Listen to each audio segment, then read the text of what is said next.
Itself from Iran's attack today, Israel still plans to move forward with additional raids in Lebanon in an effort to eliminate the remnants of Iran-backed terror group Hezbollah. America's ally in the Middle East is also fighting an economic war to drum up financial support for the military.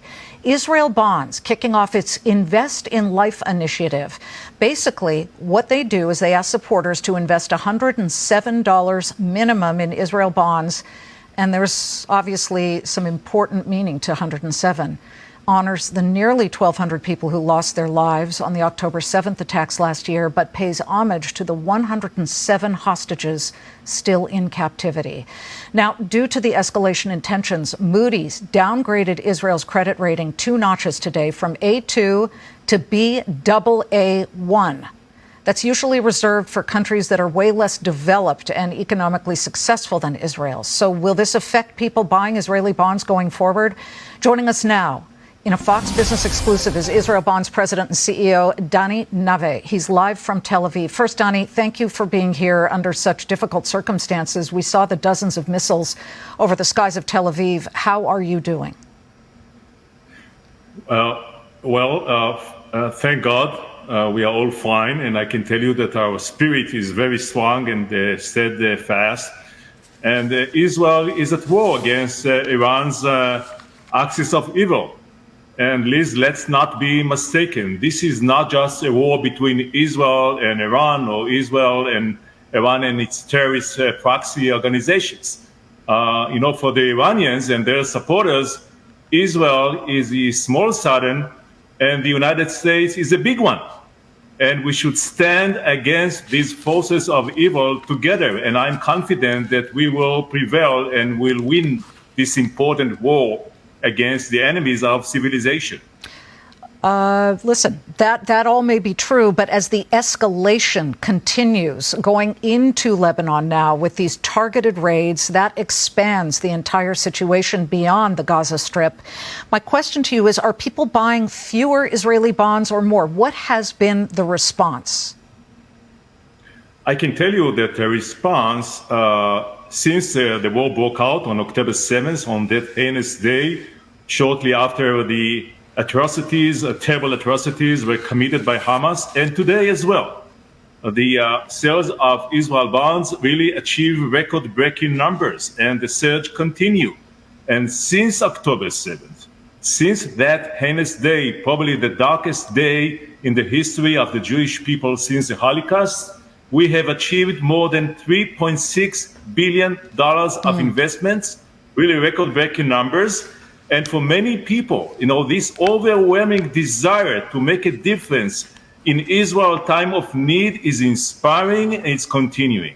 Dani, where is the demand coming from? I would imagine certainly the United States, but where else? What other countries do you see people who are interested in buying these bonds? Where are they coming from?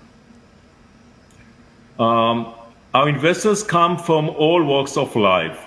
And they can be bar mitzvah or bat mitzvah students, CEOs of banks, local government treasurers, or thousands of individuals investors.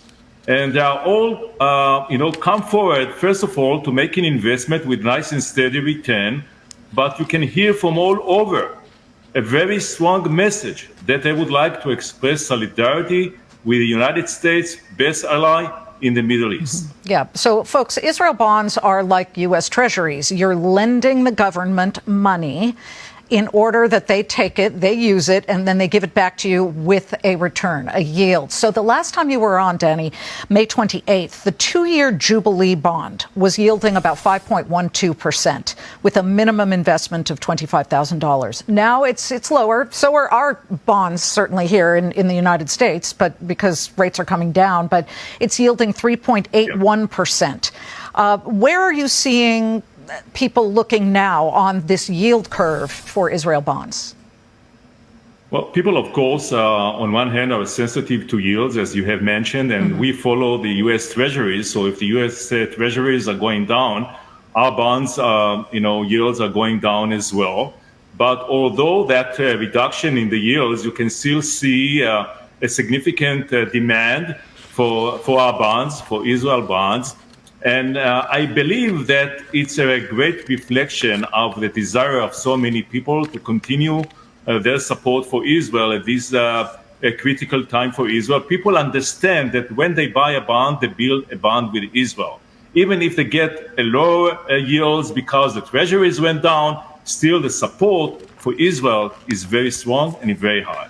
Let's talk quickly about the Moody's downgrade of Israel's debt and credit. I mean, we're looking at Baa1.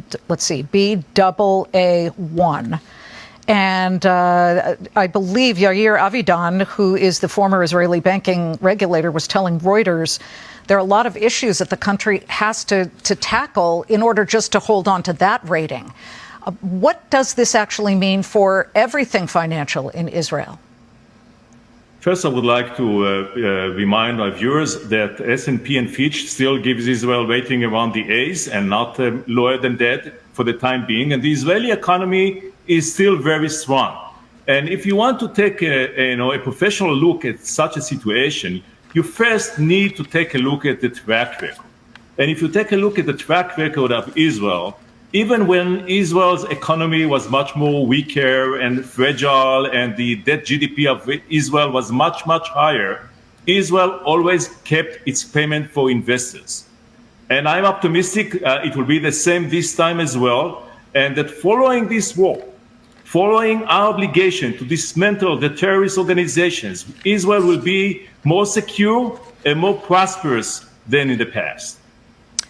Dani, we will continue to watch every minute of what's happening in Israel. We thank you very much for talking to our viewers. Thank you for having me.